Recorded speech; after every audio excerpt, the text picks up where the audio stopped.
Vamos a resolver este ejercicio. El ejercicio dice: la viga rígida horizontal ABCD está soportada por las barras verticales B y CF y está cargada con las fuerzas verticales de 400 y de 360 kN que actúan en los puntos A y D, esta fuerza, respectivamente. Las barras B y CF son de acero con un módulo de elasticidad de 200 gigapascales y tienen áreas transversales de 11.100 milímetros cuadrados y 9.280 milímetros cuadrados. Las distancias entre los diversos puntos de las barras se ven en la figura. Determine los desplazamientos verticales delta A y delta D de los puntos A y D respectivamente. Vamos a analizar poco a poco qué nos dice o qué es lo que nos está pidiendo el ejercicio. De entrada tenemos que entender qué es lo que está pasando. Nosotros tenemos estas dos fuerzas que están aquí aplicadas sobre el punto A y D. Una cosa muy importante que nos está diciendo este ejercicio es que en este caso, para este ejemplo, nos está diciendo que la viga rígida horizontal ABCD. Está mencionando que este elemento, el elemento ABCD, es rígido. ¿A qué se refiere con que es rígido? Que no va a sufrir deformaciones.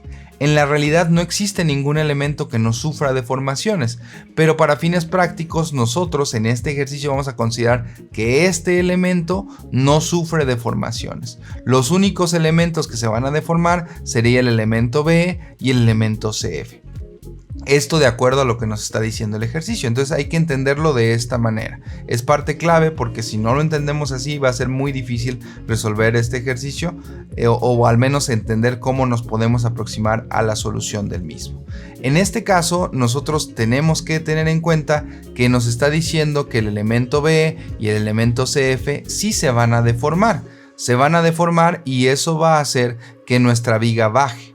¿Cuánto va a bajar? Pues depende de las deformaciones. Para entender un poco mejor qué es lo que va a estar pasando, pues nosotros podríamos simular este elemento, el elemento B y el elemento CF como si fueran resortes, porque esto es lo que va a pasar. Nosotros vamos a tener que esta viga va a bajar. ¿Cuánto? Pues depende de la deformación que tenemos aquí, que no lo podríamos imaginar esto como un elemento totalmente rígido y esto como resortes.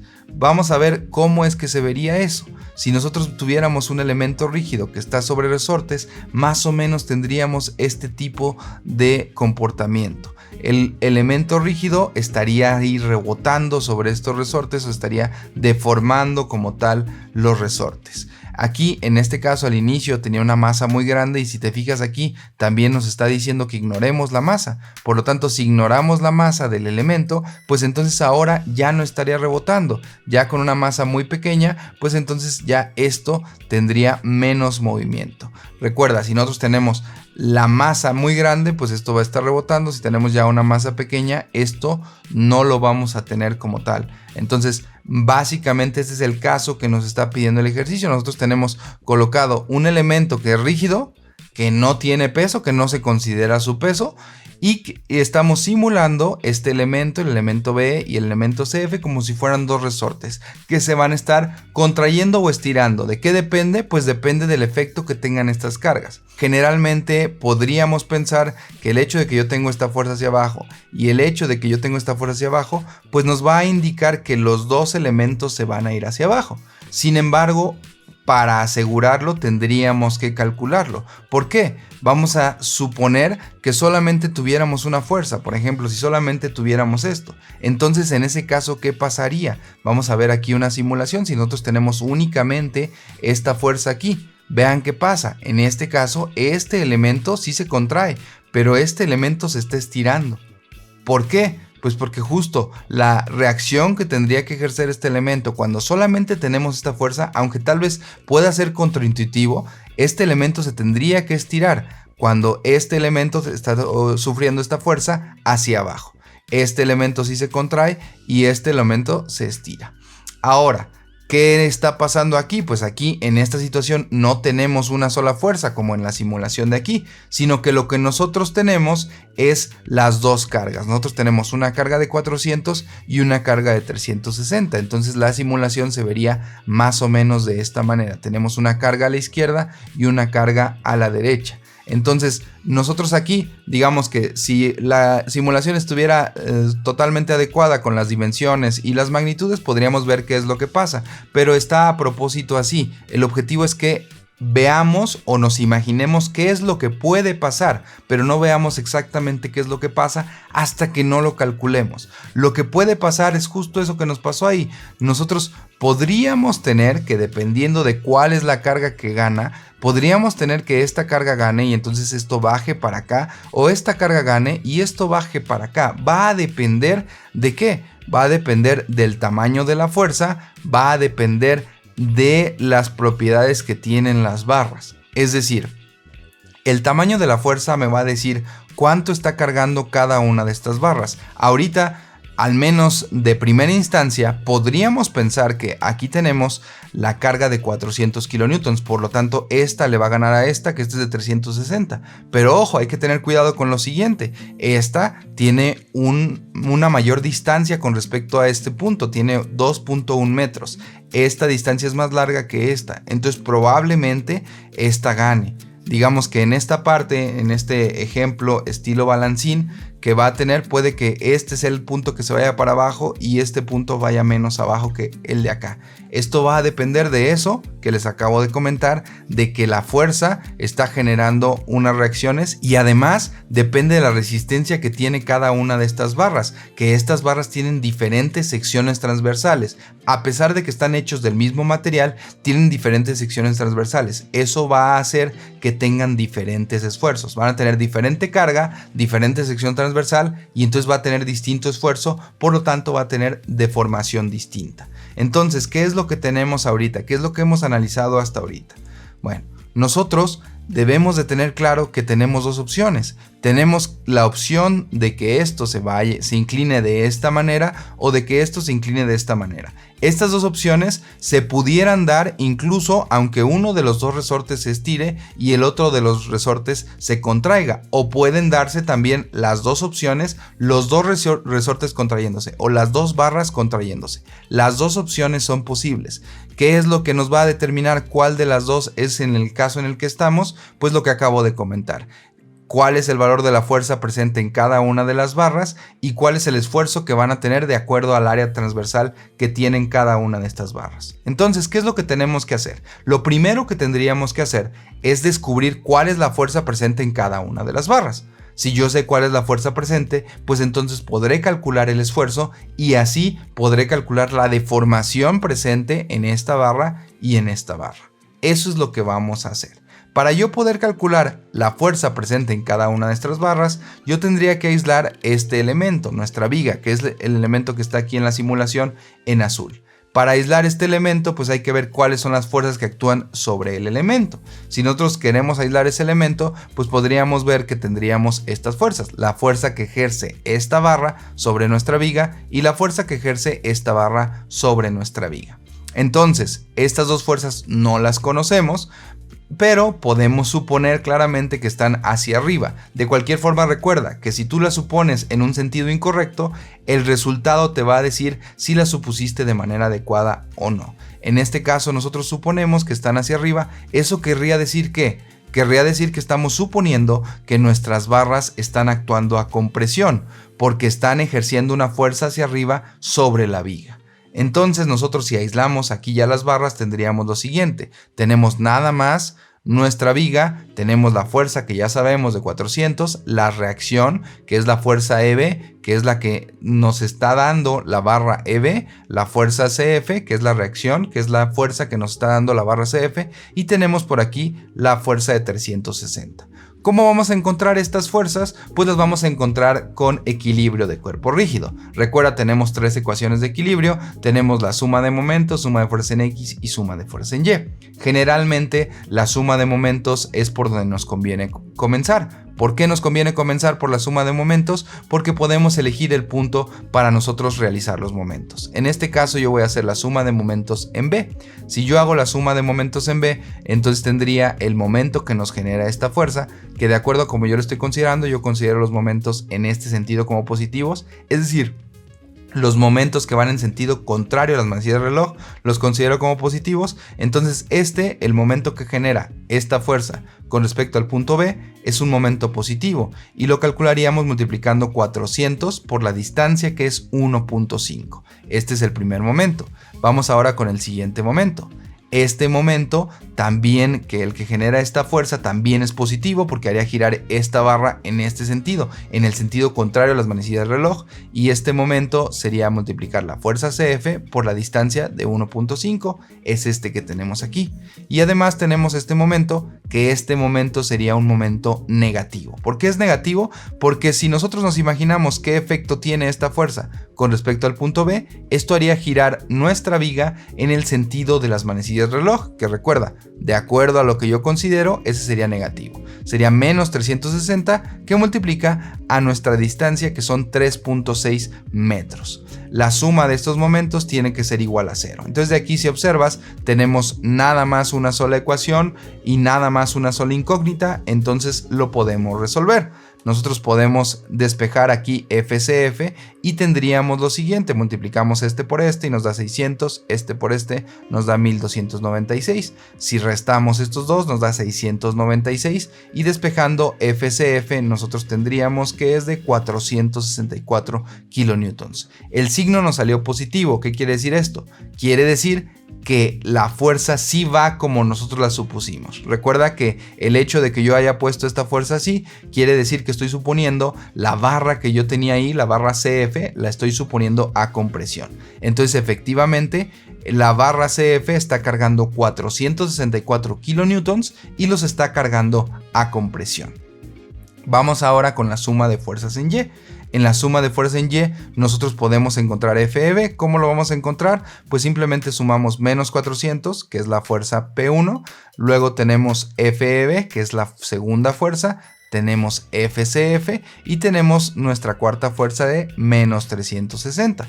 Aquí nosotros vamos a simplificar y vamos a sustituir el valor que ya teníamos de 464 y nosotros tendríamos menos 760 más 464. Esto nos quedaría que FEB, que es la fuerza presente aquí, es de 296. Nuevamente nos está saliendo positivo, que nuevamente quiere decir que sí va como nosotros lo supusimos, y entonces al menos ahorita sabemos lo siguiente. Sabemos que las dos barras, tanto la barra EB como la barra CF, ambas están sujetas a compresión. Ambas están a compresión. Y sabemos cuánto es lo que está encargando cada una de ellas, que de hecho pudiera parecer un poco sorprendente, ¿no? ¿Por qué es sorprendente? Porque tal vez al principio nos fuimos con la finta de que aquí teníamos la fuerza menor y aquí tenemos la fuerza mayor, y entonces FCF está cargando más que lo que está cargando EB. ¿Por qué pasa esto? Pues por la distancia que había comentado al inicio. Ya que tenemos esto, pues entonces podemos representar nuestro diagrama de nuestros elementos. Ya sabemos que EB está cargando 296 a compresión y CF está cargando 464 a compresión. Ya sabemos que EB carga menos de lo que carga CF. Pero aún así, como recuerda que tenemos áreas distintas, podría darse el caso que a pesar de que este está cargando menos, tenga un mayor esfuerzo que el que tenemos acá por la cuestión del área. Esto lo vamos a poder descubrir hasta que encontremos ya nuestro esfuerzo utilizando el valor de nuestras áreas. Pero por el momento es lo que tenemos. Por el momento sabemos que las dos barras están a compresión. La barra EB carga 296 y la barra CF carga 464 kilonewtons. Entonces ahora sí vamos a la parte de analizar los esfuerzos y encontrar las deformaciones en cada una de estas barras. Para la parte de los esfuerzos nosotros necesitamos encontrar el esfuerzo que tenemos en esta barra y el esfuerzo que tenemos en esta otra barra. Lo voy a ir haciendo de uno por uno. Primero empezamos con nuestra barra EB. Por aquí tenemos, recuerdan, nuestras fórmulas que vamos a estar utilizando. Hay que identificar cuál es la que necesitamos. Nosotros lo que nos interesa es saber cuánto es lo que se está cortando nuestra barra. Entonces lo que nos interesa es la deformación de esta barra, el acortamiento que va a tener. Entonces es esta letra, la letra delta. Para nosotros encontrar la letra delta, pues podemos utilizar la deformación unitaria y la longitud. En particular, nosotros conocemos la longitud de nuestras dos barras, pero no conocemos la deformación unitaria. La deformación unitaria la podemos obtener de la ley de Hooke. De la ley de Hooke nosotros tenemos el módulo de elasticidad, pero no tenemos el esfuerzo. El esfuerzo lo podemos obtener de la fórmula de fuerza entre área. Nosotros tenemos ahorita la fuerza y tenemos el área, que es un dato del problema. Entonces con esto encontramos el esfuerzo, luego ya teniendo el esfuerzo encontramos la deformación unitaria y ya con la deformación unitaria encontramos la deformación, que por el momento es nuestro objetivo. Entonces vamos a hacerlo con los datos que ya tenemos. El esfuerzo, recordemos que es la fuerza entre el área. En nuestro caso serían menos 296 kilonewtons. Recuerda que por convención de signos se utiliza el negativo cuando estamos a compresión. Y lo vamos a dividir entre el área, que de acuerdo al ejercicio desde 11.100 milímetros cuadrados. Aquí tenemos un detalle. Generalmente cuando vamos a utilizar el área, lo más común o lo que más estamos acostumbrados es utilizar el área en metros cuadrados. ¿Por qué? Para que el resultado de esta división ya nos dé en pascales. Entonces, ¿qué podemos hacer? Pues simplemente transformamos esto a metros cuadrados. ¿Cómo lo vamos a hacer? Con el factor de conversión. Es muy sencillo. Yo sé que un metro tiene 1000 metros cuadrados, entonces necesito 2 veces este factor de conversión. ¿Por qué? Porque yo quiero convertir milímetros cuadrados. Un metro cuadrado tiene 1.000.000 de milímetros cuadrados. Entonces yo aquí voy a dividir este número entre 1000 una vez y elimino una vez los milímetros con este milímetro y luego divido otra vez los milímetros y ahí ya estaré eliminando los milímetros cuadrados y mi resultado por arriba será de metros cuadrados. Entonces dividimos 11.100 una vez entre 1000 y otra vez entre 1000. Recuerda que las divisiones entre 1000 son muy sencillas porque nada más es quitar ceros. Si dividimos una vez entre 1000, quitamos 3 ceros, eso nos quedaría 11.1. Y si dividimos otra vez entre 1000, quitamos otra vez otros 3 ceros, quedaríamos 1, 2 y 3. Eso me quedaría 0.01, que es justo lo que tenemos aquí. Pero si lo sacaste con la calculadora, seguramente obtuviste 1.11 por 10 a la menos 2. Ambos números significan exactamente lo mismo. Como prefieras utilizarlo, no hay ningún problema. Se puede utilizar así o se puede utilizar así. Ya que tenemos esta conversión, pues entonces ahora sí vamos a pasar con nuestra división. Vamos a dividir menos 296 entre 0.0111. Y el resultado nos daría de menos 26.666 kilopascales. Este es el esfuerzo que tenemos presente en la barra EB. Recordemos, el caminito era el siguiente. Ya que tenemos el esfuerzo, vamos ahora a aplicar la ley de Hooke. Vamos a pasar a esa parte.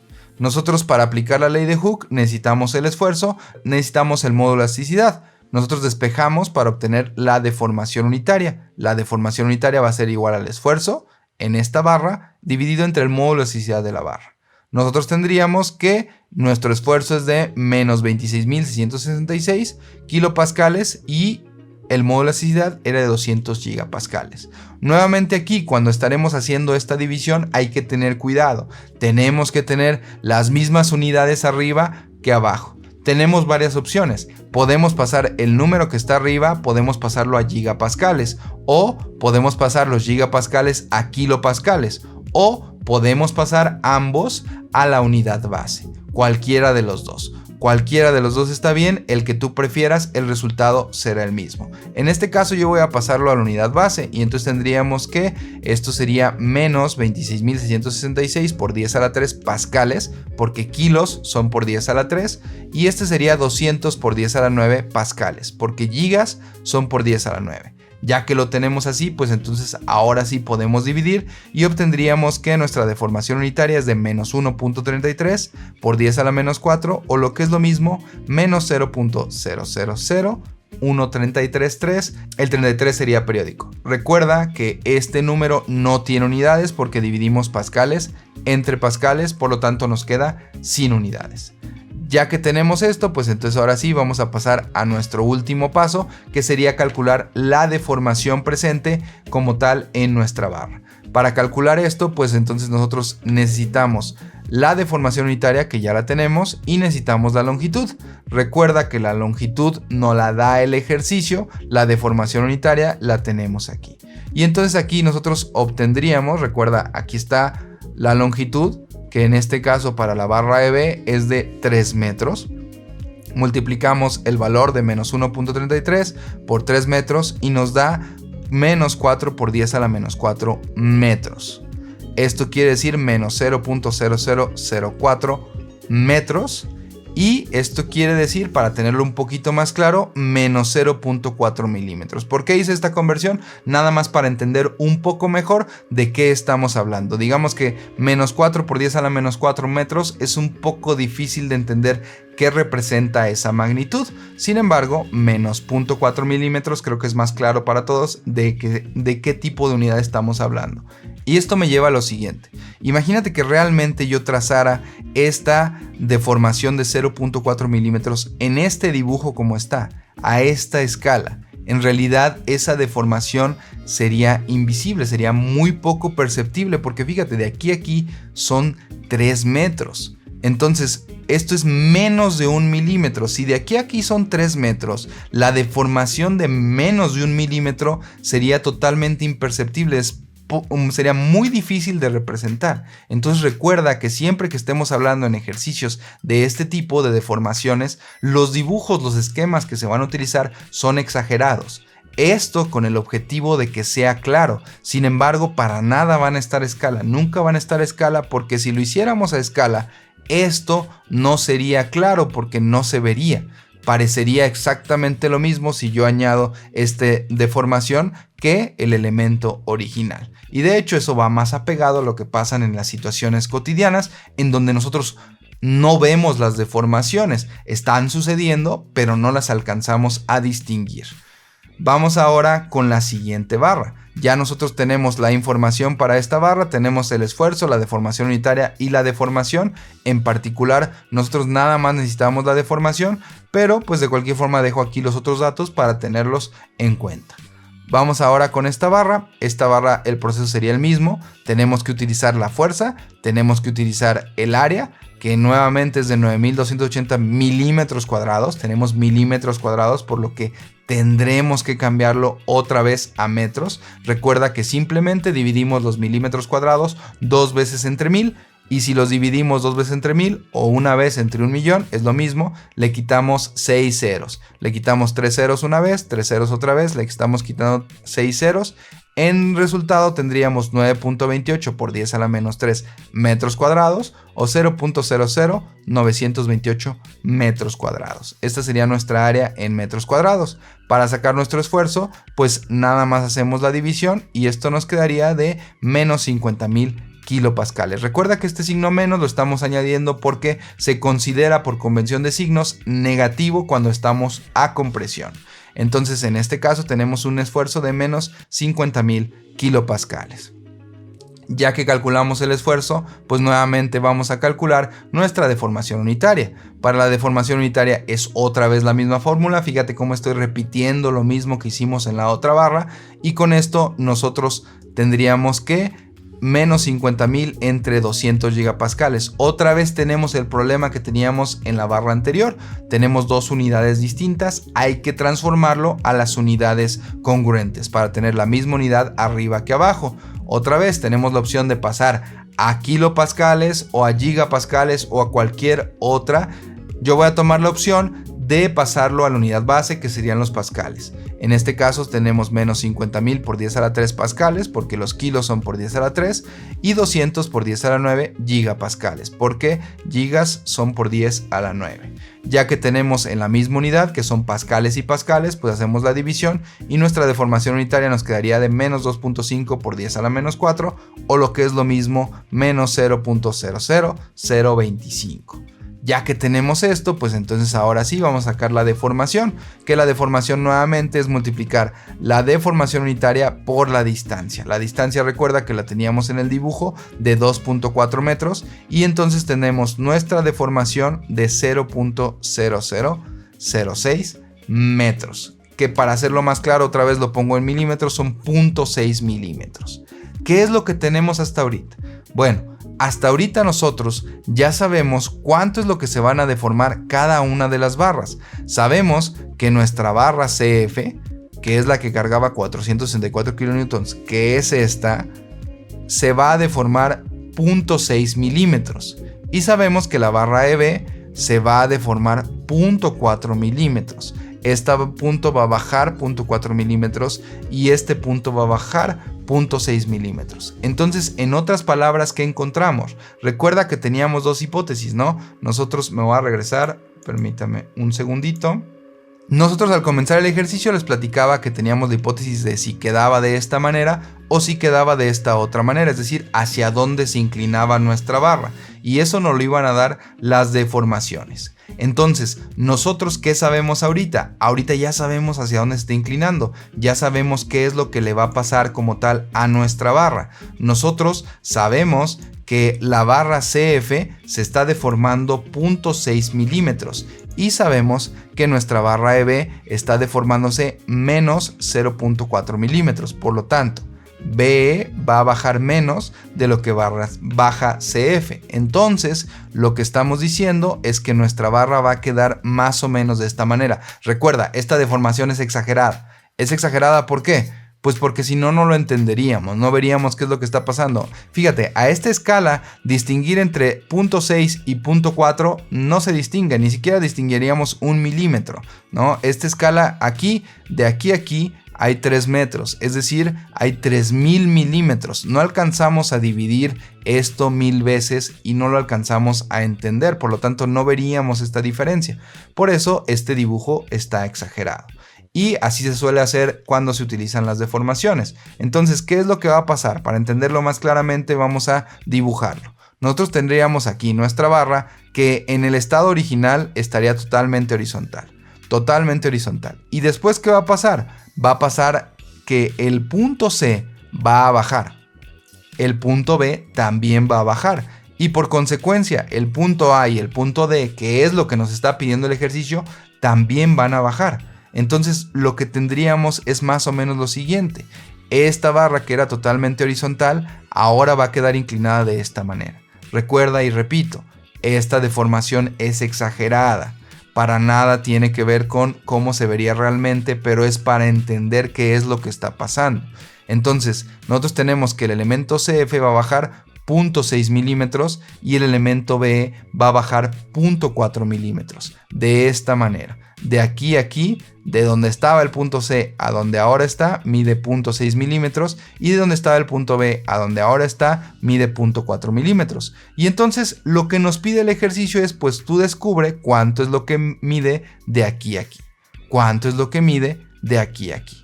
Eso es lo que necesitamos en este momento. Calcular cuánto mide de aquí a aquí y cuánto mide de aquí a aquí. ¿Cómo lo vamos a hacer?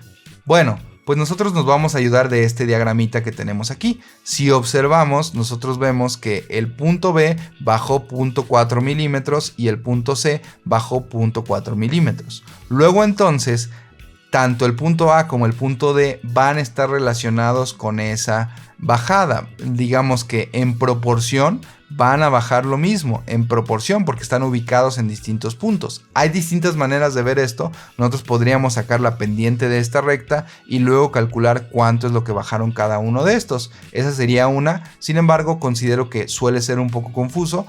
O otra que me gusta un poco más a mí es hacerlo con triángulos, porque creo que es más claro para la mayoría de nosotros. Entonces, si yo quiero saber cuánto baja este punto hasta este punto y este punto hasta este punto, pues puedo hacerlo con triángulos semejantes. ¿Cómo? Recuerda que lo que va a hacer es que el punto A bajó, descendió como lo teníamos ahí, y el punto D también bajó justo como lo tenemos ahí. Entonces yo puedo trazar unos triángulos. ¿Qué triángulos? Pues de entrada me conviene hacer el triángulo que tenemos aquí entre B y C. ¿Por qué? Porque ese triángulo yo sé exactamente cuánto mide. Yo sé que este triángulo que está ahí en verde, pues mide 1.5 de base. ¿Por qué? Porque es la base que tenemos aquí. Y yo sé que de aquí a aquí mide la diferencia entre este y este, que es muy sencillo. Nosotros tenemos que de aquí a aquí son 0.4 y de aquí a aquí son 0.6, por lo tanto la altura de este triángulo rectángulo sería de 0.2 milímetros. Nosotros ya sabemos que este triángulo rectángulo mide 0.2 milímetros de altura y 1.5 de base. Ya que tenemos esto, pues entonces nosotros podemos usar este triángulo para generar aquí un triángulo semejante y generar aquí un triángulo semejante también. De entrada, de hecho, si observamos, pues el triángulo que está aquí, el triángulo AB, no solo es semejante, sino que es exactamente el mismo. Nosotros podemos observar que aquí este triángulo verde mide exactamente lo mismo. ¿Por qué? Pues porque nosotros ya sabemos que la pendiente de esta recta morada es la misma, que viene siendo la hipotenusa. Sabemos que la base es de 1.5, que es la misma que la base de este triángulo. Luego entonces tendrá que ser esta la misma altura. De cualquier forma, si no te queda muy claro así, vamos a calcularlo. ¿Cómo lo calcularíamos con triángulos semejantes? Nosotros diríamos que si nosotros tenemos esta altura como desconocida, tenemos que la base es conocida, que la base es de 1.5, pues para hacer triángulos semejantes decimos que nuestra x entre 1.5, que es la altura entre la base del triángulo que no conocemos, que es este, va a ser igual a la altura entre la base del triángulo que sí conocemos. No importa aquí que tengamos este 0.2 en milímetros y estos 2 en metros. ¿Por qué no importa? Porque cuando nosotros despejemos, pues fíjate cómo los 1.5 metros y los 1.5 metros se van a simplificar, tanto el número como las unidades. Y entonces x nos quedaría exactamente 0.2 milímetros. Ya sabemos, ya confirmamos que este triángulo es exactamente igual que el que nosotros teníamos. Son exactamente iguales los dos triángulos y entonces pues nosotros ya tenemos la información de cuánto es lo que va a bajar A. ¿Cuánto es lo que va a bajar? Pues fíjate, nosotros sabemos que la altura de este triángulo es de 0.2 y nosotros sabemos que el punto B bajó 0.4 milímetros. Entonces, lo que estamos observando es que el punto A nada más bajó la distancia de B menos la altura del triángulo. Esto quiere decir que el punto A bajó 0.2 milímetros. Vamos ahora con el punto D. Para el punto D tendríamos este triángulo que está aquí, que este triángulo está en rojo. Este triángulo, si bien no es igual que estos triángulos en verde, son semejantes. Entonces vamos a hacer el mismo procedimiento para calcular cuánto vale su altura. Nosotros propondríamos que x es la altura que no conocemos y 2.1 es la base de este triángulo. Entonces tendríamos que x entre 2.1, que es la altura entre la base, tendrá que ser igual a la altura entre la base. Y entonces aquí nosotros tenemos que x va a ser igual a 0.2 milímetros multiplicado a 2.1 metros entre 1.5 metros. Nuevamente los metros se simplifican y el resultado nos queda en milímetros. Nosotros tenemos que x es de 0.28 milímetros. Ya tenemos nuestro resultado, ya sabemos que de aquí a aquí mide 0.28. Y entonces lo que nos piden no es la altura de ese triángulo, sino lo que nos piden es cuánto es lo que baja D. ¿Cómo vamos a obtener cuánto es lo que baja D? Pues es sencillo, nosotros tenemos de aquí a aquí, que es la altura de aquí a aquí, que es la misma, que es menos 0.6, y de aquí a aquí le tenemos que sumar, que sería el 0.28. Entonces lo que va a bajar D es menos 0.6 menos 0.28. Para que nos quede más claro, vamos a analizarlo en grande. Vamos a ver qué es lo que tenemos aquí. Nosotros tenemos que el punto A, como lo había comentado, va a bajar de este punto a este punto. ¿Cuánto es lo que bajó? Pues si observamos, lo que bajó es lo mismo que bajó este, menos la altura del triángulo. Entonces, ¿cuánto bajó este? Bajó menos 0.4. Y entonces, ¿cuánto baja la altura? 0.2. Nosotros tendríamos menos 0.2. Entonces nosotros hay que quitarle a esta distancia de 0.4, que son menos 0.4 milímetros, le quitamos el 2, ¿no? Podríamos verlo de esta manera. Bajamos 4 y subimos 2. Con eso llegamos a que lo que baja este punto, el punto A, sería menos 0.2 milímetros. Vamos ahora con D. Para que nos quede más claro, nosotros tendríamos que el punto D va a bajar lo que bajó el punto C más la altura del triángulo rojo. Es decir, nosotros tendríamos 0.6 y 0.28. En total, lo que bajó D es de menos 0.88 milímetros. Entonces, ya nada más para concluir el ejercicio, de acuerdo a lo que nos pedía, que era cuánto iba a bajar el punto A y cuánto iba a bajar el punto D, lo que bajará el punto A será menos 0.2 milímetros. Recuerda, el menos simplemente nos está indicando que está yendo hacia abajo. Y El punto D va a bajar menos 0.88 milímetros. Nuevamente el menos nos indica que va hacia abajo. Entonces ya sabemos cuánto baja A, ya sabemos cuánto baja B, ya sabemos cuánto baja C y ya sabemos cuánto baja D. Recuerda que esto es posible gracias a que nuestra viga no se deforma. Por eso sigue manteniendo la línea recta. Este sería el procedimiento para resolver este ejercicio. Espero haya sido claro y te sirva para resolver tus dudas.